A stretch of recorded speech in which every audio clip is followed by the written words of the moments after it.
Hello, everybody. Ron Callis with another episode of Automation Unplugged, brought to you by my day job over at One Firefly. So today is, what is today? Today's Thursday. I know I normally come to you on Wednesdays, but I was out at the Azione Unlimited conference yesterday, and I was actually out there. I was up in Philly since Monday. So I am happy to be back here in South Florida and with you folks. So I am going to jump over to my Facebook page real quick, as I normally do, just to make sure that technology is behaving and that we are actually feeding in to the interwebs and into Mr. Zuckerberg's world. Let's see here. Thank you for your patience if you're out there watching me. There we go. All right. So we are working. All right. Well, let me go ahead and bring in our guest. Many of you, if you have ever been to a trade show or ever been to an industry trade show or ever been to CEDIA, or frankly, if you have a pulse and have been following the audio video industry for the last 25 years, then you'll know this person. And let me go ahead and bring him in, the one and only Mr. Frank White. Frank, how are you, sir? Hey, I'm great. Thanks, Ron. So, Frank, you and I were talking just a little bit before we were going to go live here. Let me move my microphone a little closer. How many times have you been on a Facebook Live prior to this right now, where you're here with me on Facebook Live? None that I know of. None that you know of. Okay. Well, I am honored to be the person that has helped, unvirginize you. Breaking new Frank ground here, yeah. Absolutely.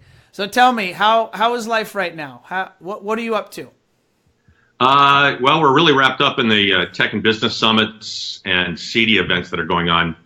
As you know, you had Mark on a couple of weeks ago, and the Castle Summit in South Florida. I'm going to be out there next week. So for all of you in Florida that are listening to this or watching this, you need to go to what is the website, Frank, for the Tech and Business Summit? It's called the Castle Summit here in Florida. Right, but you can get all of the information at techsummitflorida.com or techsummitevents.com. Either one will take you there. And if you pre-register by Friday, we'll buy you lunch. So that's kind of an incentive. But and of course, aren't you running a seminar while we're there? I believe I'm on a panel discussion that is happening on Thursday, or I'm on the panel. I'm not leading the panel, but I'm on there with a bunch of other very fine industry individuals. I'm very honored to be a part of that. But yeah, the session is what's the session on, Ron? Because it's a really compelling subject. And it's timely, and it's tremendously misused or underused by this audience. Absolutely. So I am pulling up the topic right now. So there is, they're calling, well, you know what? Let me do a couple of things here. So for our audience that are following along, and if they want to see this, I'm actually going to put the website URL right now into the comments here on the live feed. By the way, if you're watching live, please like this, comment, please share this out with to your feed so that your industry peers and family and friends can follow along. Let me see here. So I've added that. So and we're going to dive into the weeds here. So let me just verify the date and time of this. Thursday. It's Tuesday, Wednesday, and Thursday of next week. So day 3, which is Thursday, May 3rd. Correct. At 8 a.m. from 8 to 9:15 a.m. There is a special keynote, an open forum. They're calling it the All-Star Industry Panel. I don't know how I managed to be on that, but that's kind of neat. And Frank, you're on that panel with me. I am. And we have a bunch of other. We have Julie Jacobson. We have Eric Bodley. We have Bryce Nordstrom from Access Networks, and it says hot topics and disruptive technologies that will affect your business. What is your plan? How will you succeed? How do we succeed? And that's going to be the subject matter of that all-star panel discussion. And I'm gonna defer any questions I get, Frank. I'm gonna defer them over to you. You'll have much better answers than me. Deal? That's great. Thanks. So, Frank, question for you, sir. And I want to get back into the Tech and Business Summit, but before we go there may be some folks that are watching this, either watching this live or watching this afterwards, and I want them to know who you are and your foundation in this industry and your experience in this industry, so that some of the topics I want to touch on and jump into, they understand the perspective that you're bringing to the table. So do you mind to enlighten my audience and just give them a little bit of your background? Sure. I got to where you and I are right now by, originally we had a company that built MATV and CATV, that's master antenna television and cable company head-end equipment. And it was getting very crowded. There was an enormous amount of incoming competition. And so we repackaged some of our gear to aim it at the consumer household. And at about that time, there was a group of people that got together, and we kind of talked about moving from the NSCA Infocom space into an undefined discipline that would apply a lot of those technologies to relatively affluent homeowners and take this into the houses. And so we invested heavily in repackaging our gear so that it looked consumer friendly.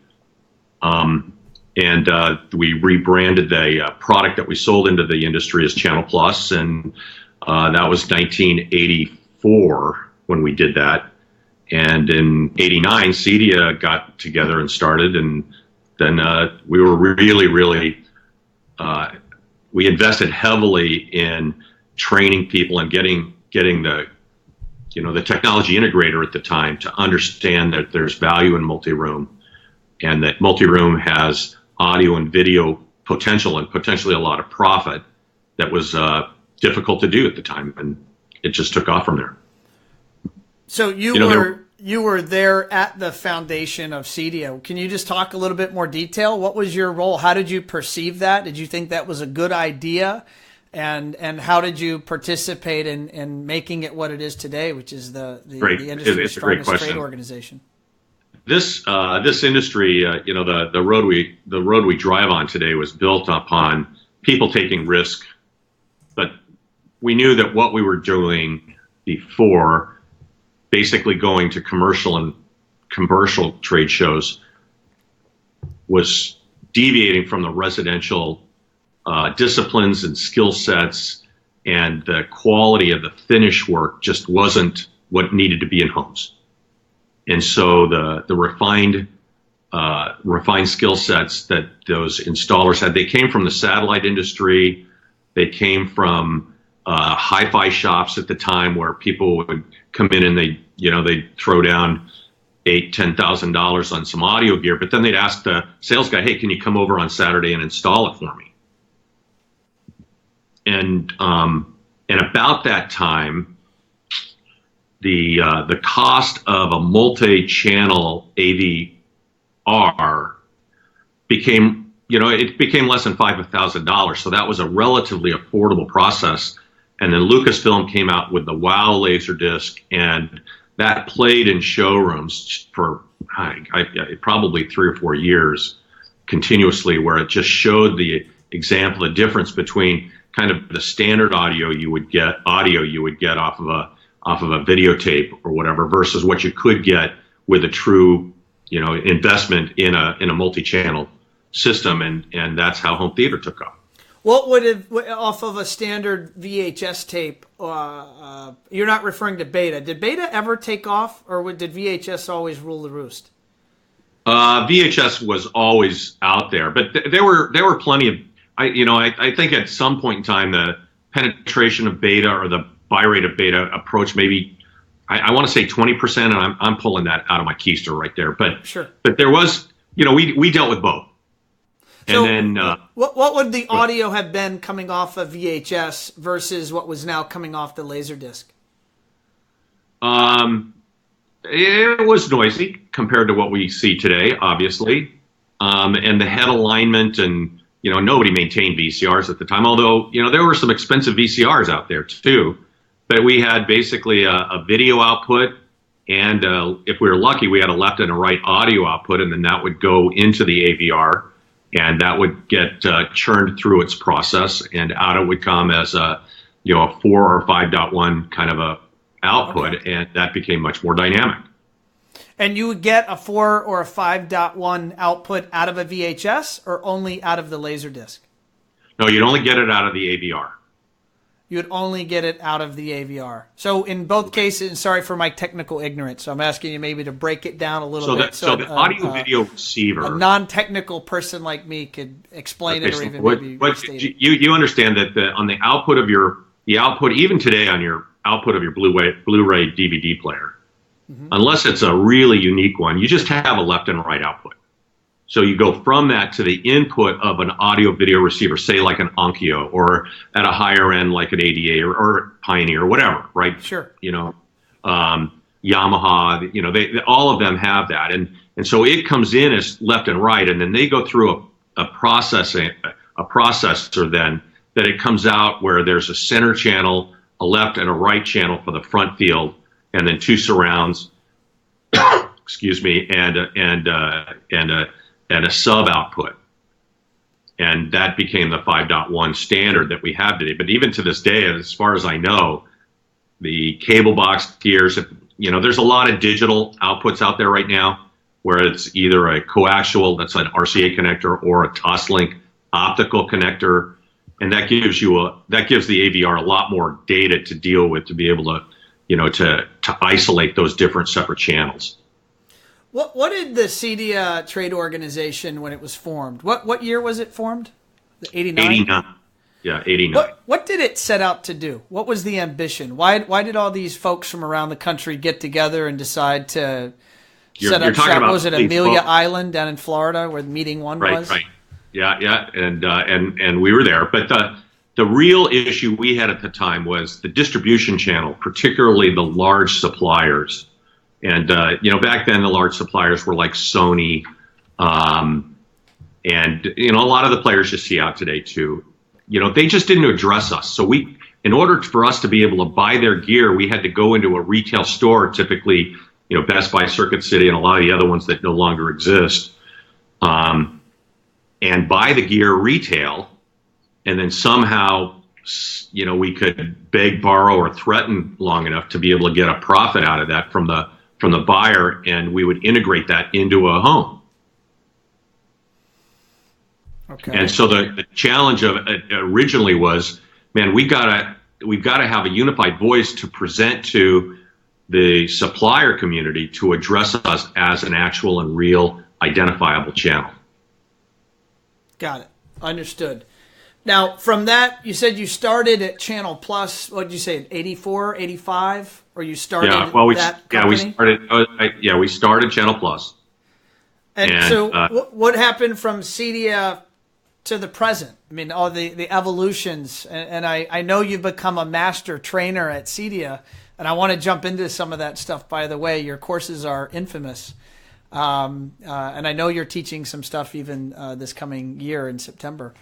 But what did you do over the next 25 years?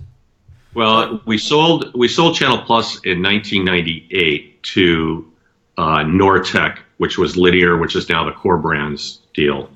Okay. But the original education that I was part of was just doing basic training on basic, how do you put connectors on cable and understanding the differences between cables.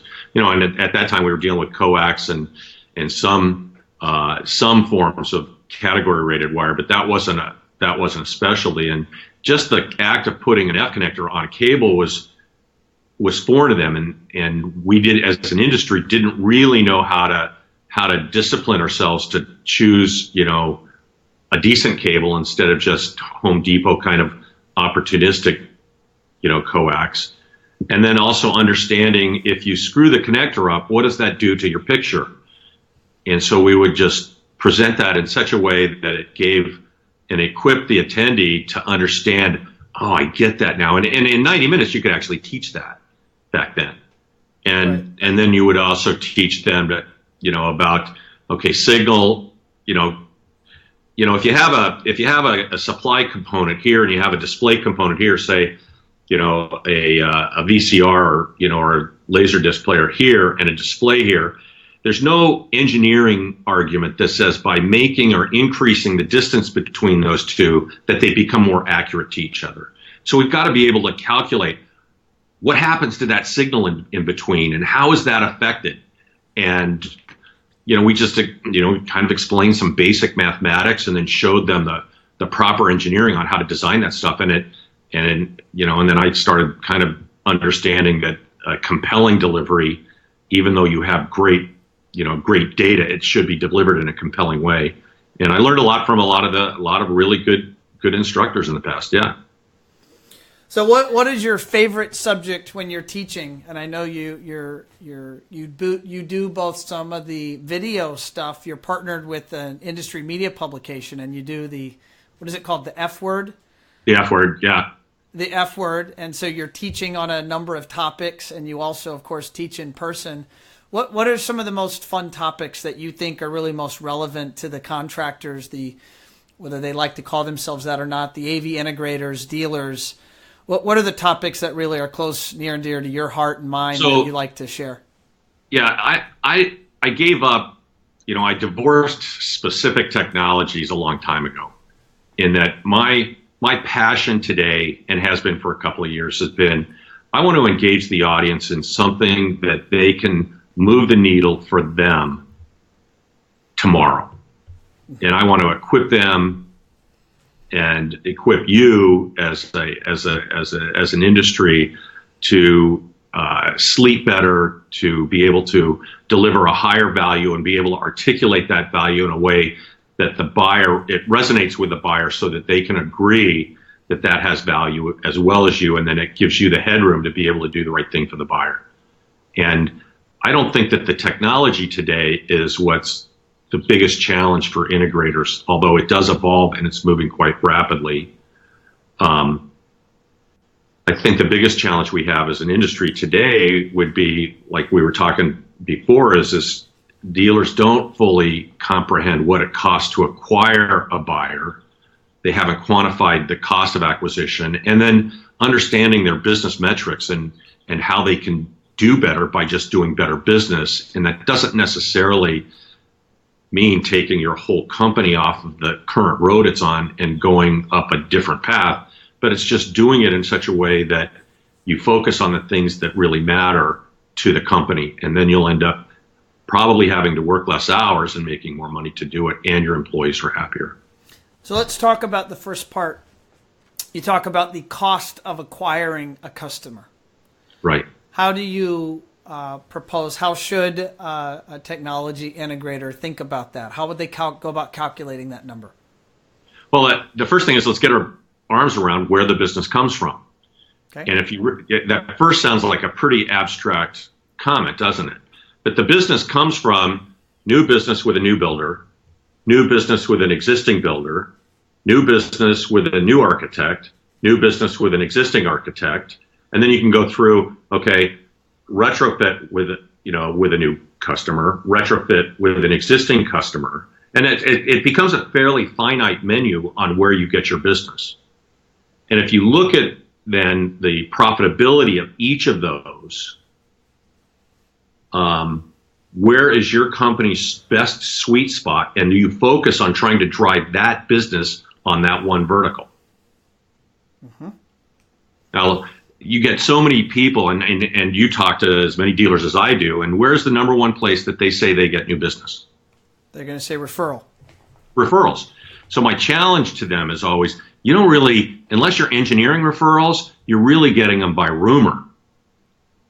Because you're waiting there.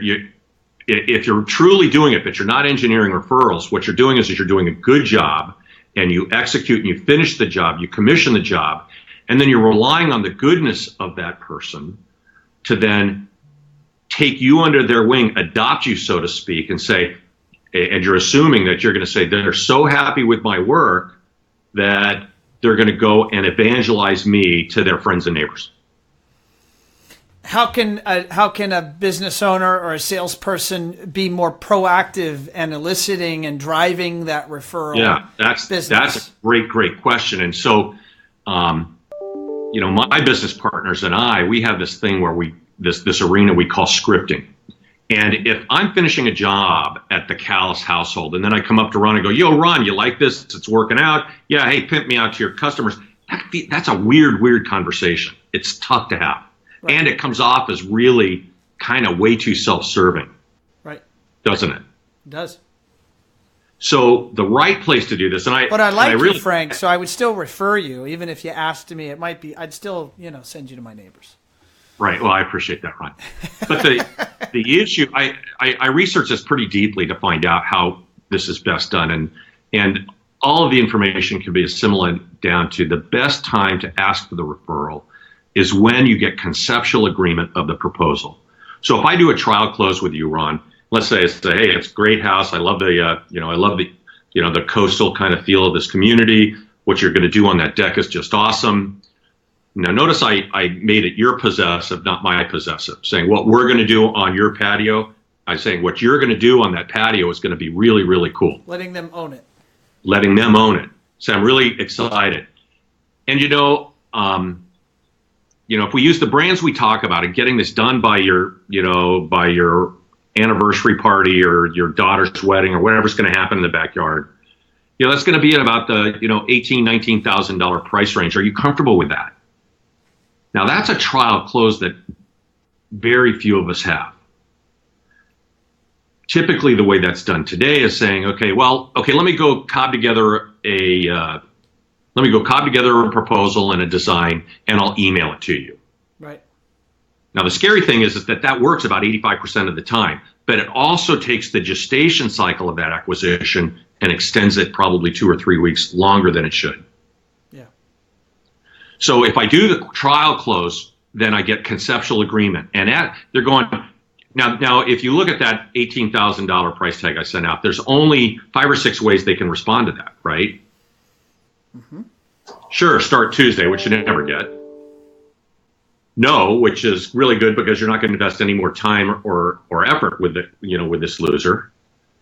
Then you got these 3 others. The 2 I hate are we'll think about it or you're the first guy I talk to. Right. Now, both of those in English are saying, I like what you're saying and it resonated with me, but I don't trust you yet, or I'm really uncomfortable with you at this point.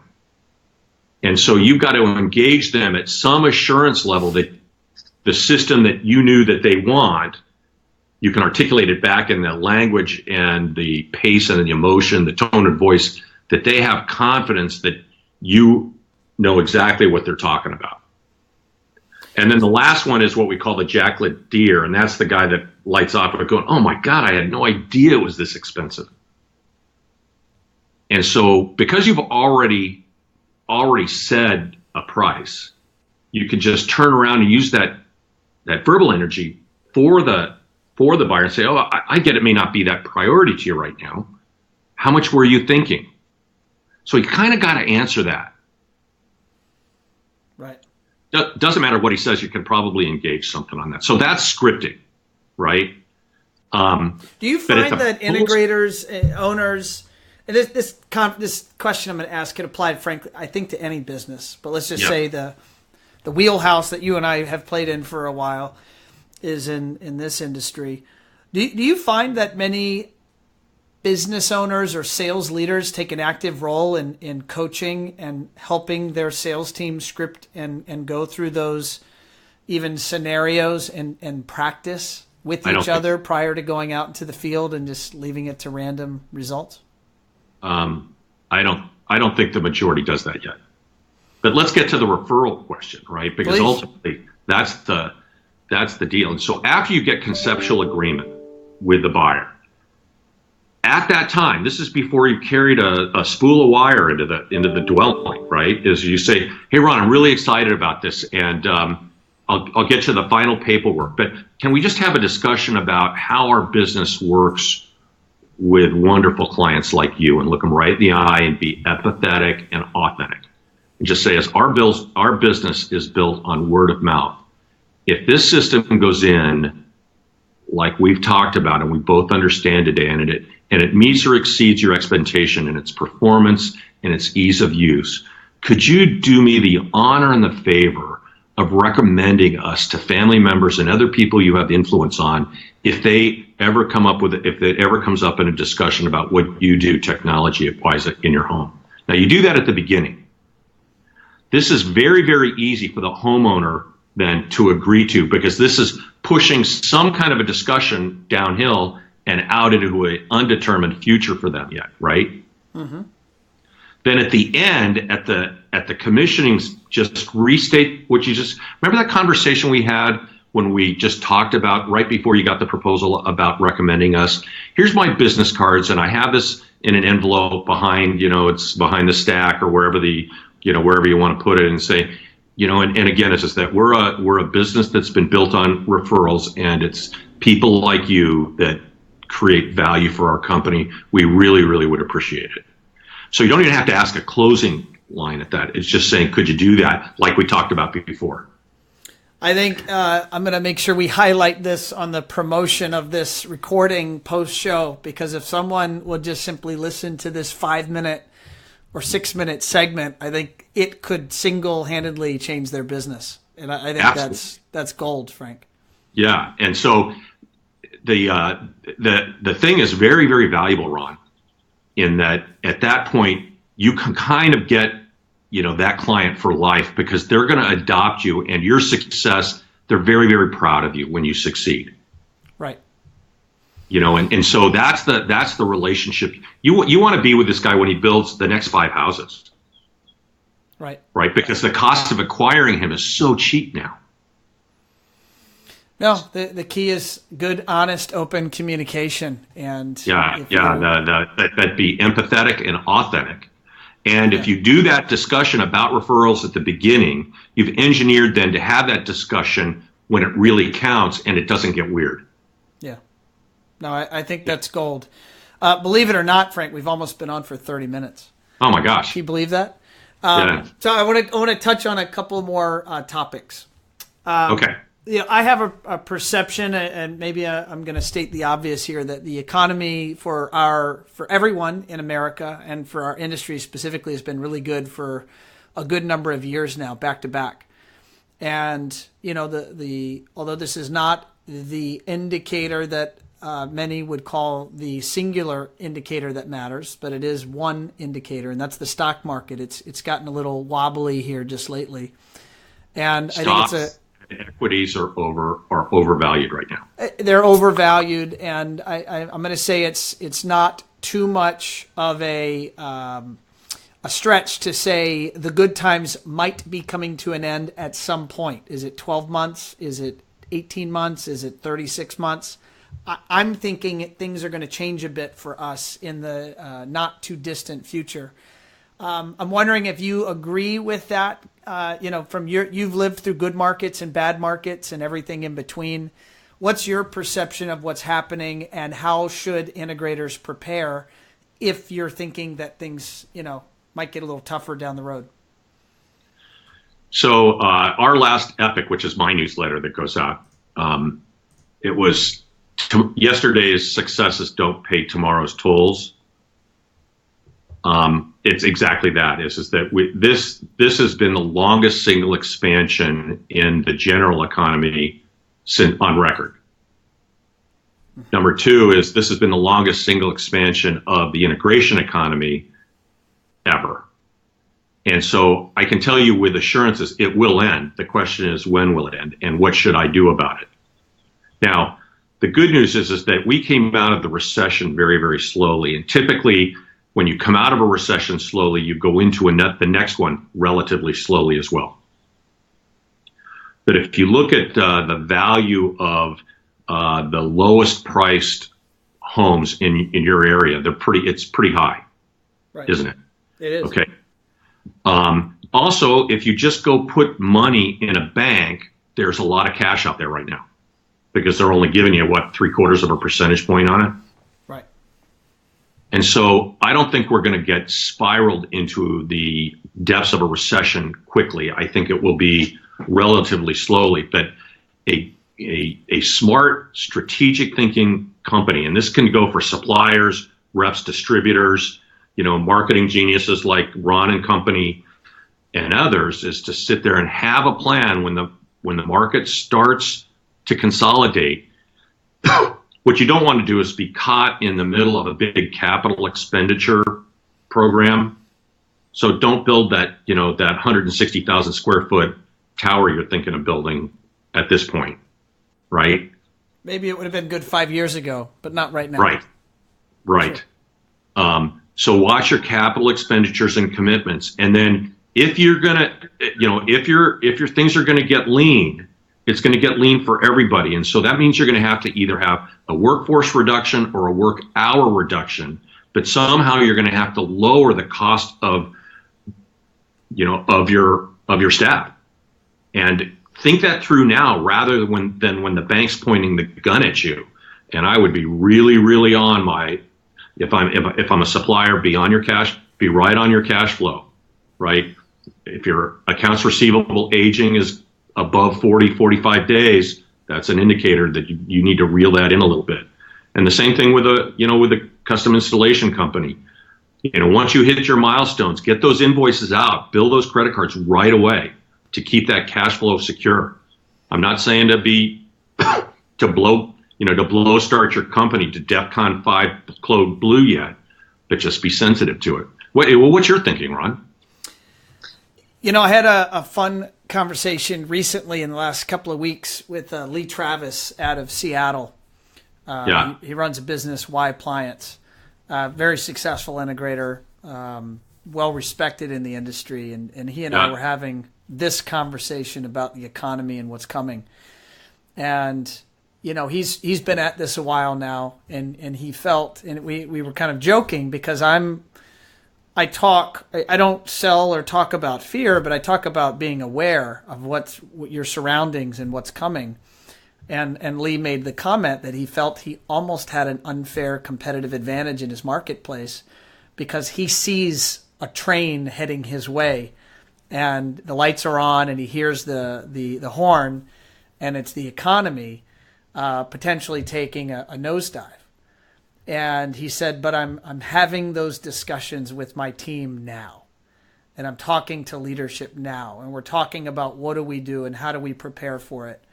See, and I'm going to suggest something to you, Ron, is to, when you have these conversations with your network, you might modify the word aware and to be a little bit more and say to be strategic now about it, not so passive, right? Sure. Is to sit there and say, think strategically so that, you're going to have to abandon costs. Otherwise, it's going to take you. That's right. And where are you going to do that? Well, your gear isn't going to get any cheaper and your terms aren't going to get any better. And that's not the place to do it. Now, you may want to relocate to a cheaper place, or you may want to cut back on the size footprint you have. If you've got leased trucks and vehicles, what you may do is let that expire. I'm not a big advocate of leasing for companies, but people do that. And I get why, and I understand all of that. But really look at how are you going to cut back in such a way that your monthly nut decreases and you still have the ability to grow your revenue so that your gross and the stuff that you keep adds to your nest egg to be able to bridge this gap. And then make sure you have a good relationship with your past customers, because they're going to be a ready-made annuity for you to continue to do service and stuff for them. So I'm going to jump on that. So with one of your companies, Weld, I believe it's called Weld 2. It's Weld, yeah. Weld. you are doing email marketing for integrators around the country. Right. And so I'm going to take that you believe email marketing is an effective format for delivering a branding message or branded message in front of that customer base. It's a fact.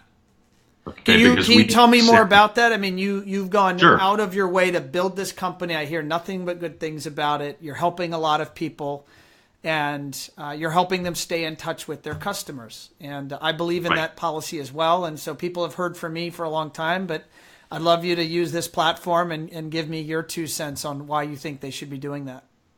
Okay, so basically what this is we send out a newsletter that goes to your customers in your name with your logo, and it's generic. There's not any particular brand unless it's a dominant brand like Amazon or Nest or something like that. But what this is it's just a mild touch with your customers to talk about some kind of technology. I think that the ones going out tomorrow is on, making sure the vent holes are clean on your, stuff, because the thermionic issues during hot weather is important, and the dust and stuff is wreaking havoc. The thermionic health of your gear is important, and then to stabilize power when air conditioners are lighting off and stuff like that. Very, very few, and I hear very rarely that somebody made a sale on what the newsletter was about. Every single one of the customers that I talk to each week, every single one gets customers every single time that newsletter goes out, every single time. So if you buy it from me, great. If you buy it from Ron, that's great too. Just do it. And all that's really telling the buyer or your customer is your store's still open and you're still their guy. That's all you're doing. And that, that one thing all of a sudden says, I want to upgrade the audio on my deck, or, my son moved out of that room and, that PlayStation that sucks up there. I want to make that an office, and I want to have better networking up there, whatever it is, right? And that's what stimulates the phone call. Now, the good thing about this is that you get called out to do that. I go in, you do the proposal, you do the trial close, you do the referral conversation. You get instantaneous approval. You install it 2 days later. By Friday, you have 100% of your money. So you turned it all in 3 or 4 days. Right. And so it's a really, really profitable realm to be. It's not exciting, but it's really profitable. Wow. The cost to acquire that business was what? Right. The cost for our service, our basic service, is $70. Yep. I mean, that's not the issue. The issue is that you need to touch base with your customers, particularly in an economy that could be backtracking. Amen. Preach it, brother. So, Frank, who should go to the Tech and Business Summit, also known as the Castle Summit, in Florida next week? Who should be there? So the Castle Summit is unique in that it's our first attempt to build a trade event around convergence that's bringing together kind of the security, lighting, AV, automation, and IT communities under, because that's really what we do. No longer are we just the AV guy. First, we're networking guys, and then we're a video guy and an audio guy, and it's just the converging markets, and it gives you the ability to then, this event will give you the ability to go into each of those verticals and identify where your company is on all those skill sets and saying, oh, I need to bolster and understand this lighting arena more than I have in the past. Or I need to be able to understand cybersecurity like I haven't, and really address some training issues as well as my understanding so I can articulate that to clients. And then they get to hang out with Ron and I, so why not go, right? Amen. I always enjoy, I was talking to actually a lot of people recently. I've been, we're kind of in the buying group or the trade association meeting season. Spring is here, so it seems like every week, we are somewhere meeting and pressing the flesh. And it is priceless, the face-to-face time, with your in my case, my customers or just my vendor friends or different people, regardless of whether they're a customer or not, just people I've known for many years, in some case decades. It's priceless, and you can't forget that people buy from people. People do business with people, not companies. Right. And so, if they're buying from your company, not from you, the loyalty's not there. It's a transaction. That's right. Yeah. No, I completely agree.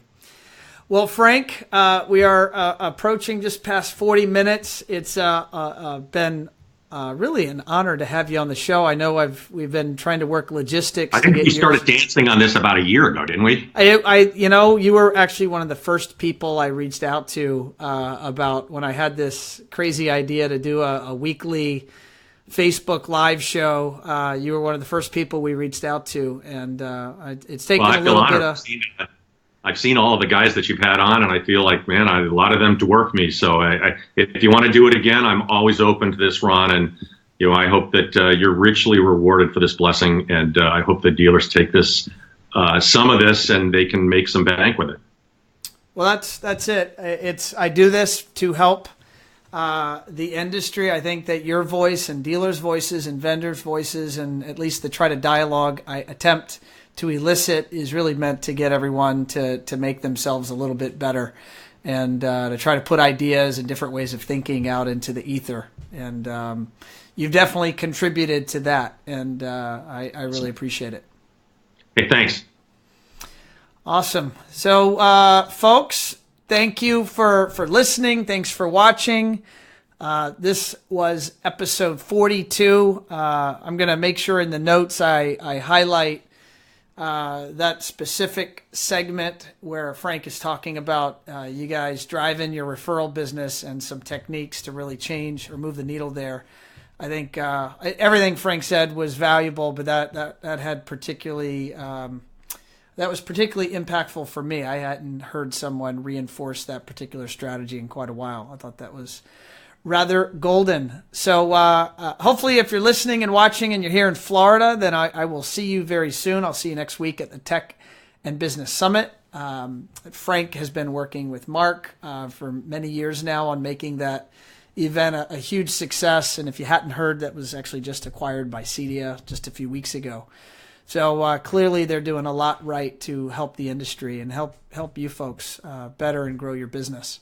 So I will see you next week. And then in a few weeks after that, I have to go back to the page. They're actually doing the event in Los Angeles and Irvine, California.